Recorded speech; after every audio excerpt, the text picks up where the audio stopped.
Hey guys, and welcome back to the channel.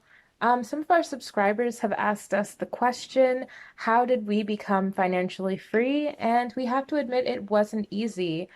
We went through a lot before reaching where we are now, and it wasn't always smooth sailing, especially at first. So, veering away from our usual videos, we wanted to do one that focuses on something that's not really often talked about, and that would be overcoming obstacles. Also, we wanted to make it clear to you guys that success, people think it looks like just a straight arrow pointing all the way up, but in reality, it's more like a wave. It's up and down. You're going to have some wins, some losses, and a lot of the time it's during those losses that people they'll feel like, "Oh, this isn't working." And then they'll give up. And then maybe they'll switch to something else. And they'll get a win and they'll feel good. Then there's a loss and then they'll ditch that thing too because it's not working. And it's like, no, that's what success looks like. It's up and down.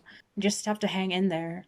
That's true. And this is why our channel is not really only just monetarily just based on like, oh, how to make money and stuff like that, because there's a spiritual side to it too. That's why our name is even Destiny Manifest. It's the law of rhythm, guys. Like you have to experience some losses. You will experience it. You don't have to call them failures if you want to. Like in my deluded mind, I feel like we've never failed because we just always like keep trying until something works. But we have had losses. We've had experienced large wins and large losses too, and that's just the law of rhythm. It's true. It's a lesson too. There's only Hmm. wins and learning, I guess. That's true. And when you look at the stock market, it has to go, when it goes up, it has to crash. That's the only way that it can go back up again. And usually it reaches new heights. That's the only way.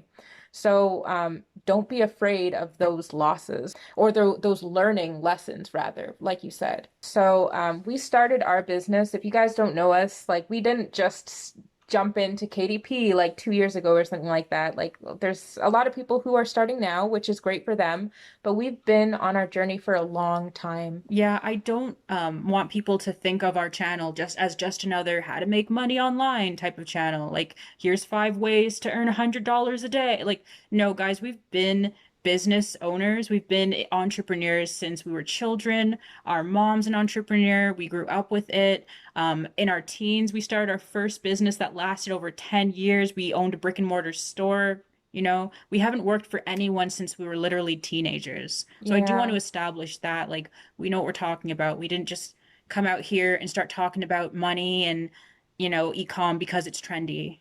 We really are in this. that's true. I mean, that like all of that is true. I would add to that, like let's start at the beginning. We started with trade shows. So when we were very, very young teen years, we found a product that had potential that was hard to come by, and we were like, this would sell at a trade show. And at that point, we borrowed money. We were lucky enough to be able to borrow about, I think it was like 2K From my from credit your, card. yeah. So, Yeah. I mean, not everybody has that opportunity, I guess. And But, today, I don't even know if I'd recommend it today, right? but we were scrappy. Right. And it was, you maxed out all the credit you had. Your first little credit card, it was 2000. We spent that on a product that we knew had potential. And we kind of put all of our faith in that. And like our mom was like, "Are you sure?" And we're like, "Yes, buy like can you help us?" Like we sent a wire transfer. This was so old school. We sent a wire transfer. We sent for the stuff, and we sold like basically almost sold out the weekend of that trade show. I think it was about 10K we ended up It was doing. 12, Oh, 12. My bad. Okay, 12K. so 10K profit. Yes. That's true. Yeah. And when we did that, then our mom saw like potential in that business, and we saw potential in that business, and it really like when you get your first win, it is inspiring. So like we naturally were like, okay, let's keep doing this, let's grow this. The second year that we did it, a bunch of people had actually copied us because it was, I mean, we're young and we managed to get the product. So it's like it's not that hard to get that product. So because of the low barrier to entry, other people got the same products too, but then they really watered down the market They with their undercut prices. us. Hmm. Yeah. And about two trade shows of doing that, then our mom was like completely off board. She was like, like this ain't it kind of thing. So she kind of lost faith right then and there. And we were like, no, this can work still, but we need to just do something a little bit different. And during that time, like, guys, one of the first lessons is that you're not always going to have the support of the people around you. You may have their support even initially, but at some point, like, you're just going to have to rely on your own, like, inner knowing, because when you experience that dip that we were talking about, that law of rhythm dip, people will fall off. People will drop off and be like, "Oh, I don't think this is gonna work. I don't think this is worth it." So that is really something that we kind of had to hold fast to, like our own knowing that what we're doing could work. So it's like ignore the naysayers because a lot of the time that will include your family. They sometimes, they'll be the first not to believe in you. They'll be the first to tell you to move on. At one point, people in our family were even willing to invest in other people's businesses when they saw that ours had taken that dip. So you do have to just ignore the naysayers and just yeah, believe in your own self, listen to your inner self, trust yourself, and that does come with self-confidence. Like we talked about this in another video that we have that mentioned anti-humanism and basically how this society kind of tries to train us out of trusting in ourselves and having, trust in our own decisions. So an example of like self-confidence would be like when we were deciding whether or not we should like remain in school or do our business full time. Our family had a financial crisis when our mom, she was the victim of financial fraud, and so it decimated her business. We lost our house and everything, and so we were relying literally on just the income from our side hustle, our little business. And at the time, I was in my last year of university, and I was trying to decide whether or not it made sense to continue and get my degree. We could feel the business going under because we didn't have a lot of time for it. I was at a point where it's like, should I let the business die in order to complete my final year of university and then get a degree and then hopefully look for a job somewhere and hopefully get hired? And in the end, I was just like, that doesn't even make any sense. So yeah, in the end, it didn't make sense to lose what we had in hopes of like getting a degree and getting hired by somebody. It made a lot more sense to just keep what we have and just grow that, just do our best to grow that. So that's what I ended up doing. And similarly, T was in college and taking art and T was wondering whether or not she should also, continue with school or quit. And her friends, she asked her friends what she should do, and they were telling her like, no, it would be such a waste of talent. Don't quit school, just continue. And in the end, she decided that that didn't make a lot of sense too. Like art, like you can technically just study on your own and you can still go out and get work. You don't really need a degree for that. And so she decided to also leave school and continue with the business. So we took that leap of faith.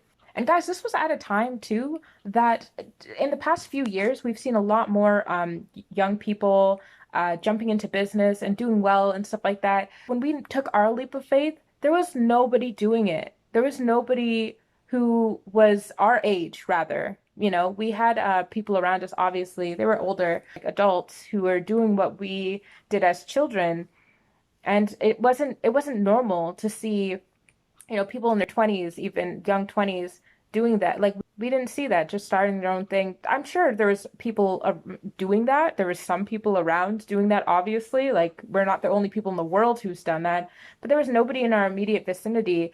Literally, it was a blind leap of faith because we didn't see anybody else. This was before even there was like the preponderance of like Dragon's Den, like startup businesses and Shark Tank businesses and stuff like that to inspire people. Like we were at a time where like we were the only people that we knew who were entrepreneurs at the age that we started at, which was like in our young teens.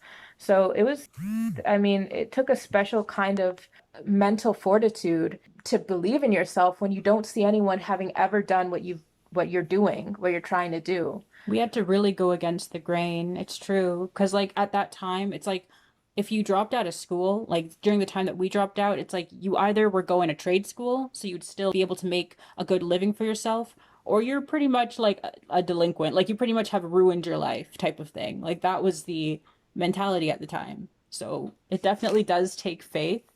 And that's actually the next one that we're going to mention.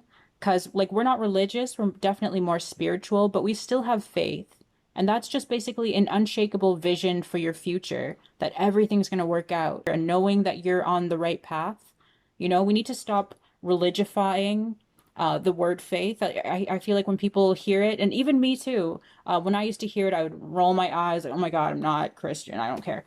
But no, guys, like faith just means you have to have an unshakable belief. It's just maybe something that you're channeling from the universe. Everything we did in life, when we look back now, everything we did, we realized that we were setting ourselves up for the best scenario.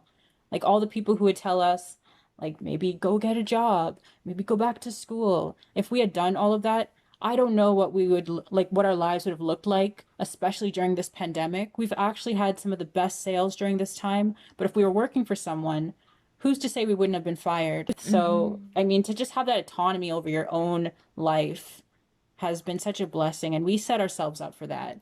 There's We been many years where I've felt so sad, like looking at my peers around us, and like their life seems so good. They get to have their how many weeks vacation, and you know, we're working deep into the nights. Summer nights, we would be preparing for trade shows, and we're seeing friends and neighbors on patios near us, just having like little get-togethers, being able to hang out, people partying, and you miss out on all of that. And then you're like, is it even worth this? Like, is it worth it? But then that inner self is telling you, but this is for some, you have to do this. This is, there's a reason why, and you might not know yet because you don't know the grand design from the vantage point that you're at the present time, but you know that there's a reason for it. And you're absolutely right. It ended up being that we found ourselves in a position where a lot of people didn't have the same amount of freedom Hmm. that we did, especially during these past 2 years. Exactly. Like when a lot of people lost their jobs and or they needed extra income and then they ran to online and suddenly everyone's scrambling and trying to learn e-com. It's like we've been at this. We are established already. So we had set ourselves up. We had our brands, we had our shops open, we knew how to use platforms. We didn't have to scramble and learn in the last 2 years. Mind you, you can start right now. We've started stores right now that are doing amazing, and they really just took off in the past couple months. So Hmm. it's not impossible, but that learning curve, we did that a long time ago. I'm so grateful for that. Same. And now we teach that too. So, I mean, you get to benefit as well. We have our, you know, our courses and they're very affordable. And so we put out that information, so stuff that took us many years to learn. You can learn it in a few weeks. So our mess has become our message, and other people have been able to benefit from that. Guys, we have so many notes here. We have a bunch of like individual stories and stuff like that that we can get into. If you guys want to hear that, like the hurdles that we've had to really just overcome and stuff, then we can do a part two or something like that. But I think that we'll probably leave this one at this point because I think that all the general stuff are kind of pretty much covered here. So if you guys got anything from this video, drop a like. It really helps us in the algorithm. We want to push this message out to as many people as possible, especially those if they may see themselves struggling to reach success and maybe they don't feel as inspired or something like that, or, they feel a little bit unmotivated, maybe by, not seeing that success yet. We really just want to put this video out there to help you guys. And if you know anybody who can use this message, then please share it with them. Thanks for watching, and we'll see you in the next one.